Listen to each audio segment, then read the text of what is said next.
BNP ও অঙ্গ সংগঠনের নেতৃবৃন্দ, আসসালামু আলাইকুম। আমি এখানে অনেক নেতৃবৃন্দ রয়ে গেছে, আমি শুধু বলবো আমাদের দলের নেতৃবৃন্দের কথা।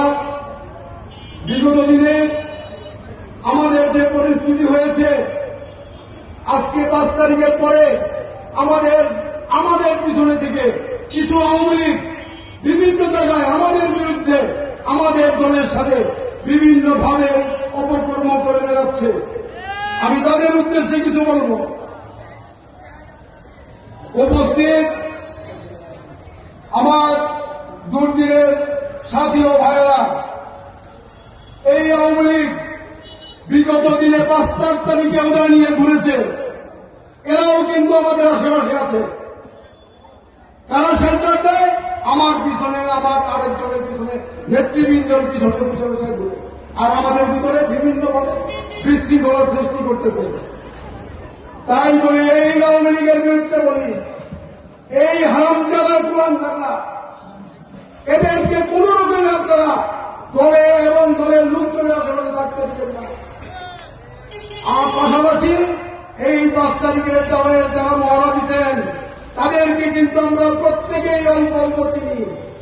আপনাদের বিচার একবার হবে না, 2 বার হবে আপনাদের বিচার।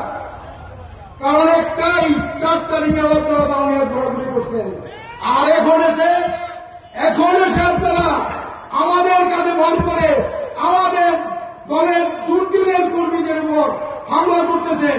এটা কিন্তু আমরা বরদাস্ত করব না।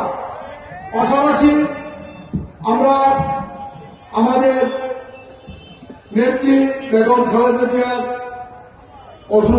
সুস্থতা কামনা করে আপনাদের সকলের প্রতি সকলকে দোয়ার জন্য আহ্বান করে, আমার নেতা এবি সিদ্দিকুর রহমান সাহেবের জন্য দোয়া করবেন। উনি অতি সত্তর গোপনে আসবে, এবং গোপনের মহামাটি জনতার নেতা জনাব এবি সিদ্দিকুর রহমান সাহেব নমিনেশন নিয়েই আসবে। আল্লাহর রহমত। আপনাদের কাছে সবাইকে দোয়া কামনা করে আমার সংক্ষিপ্ত বক্তব্য শেষ করছি।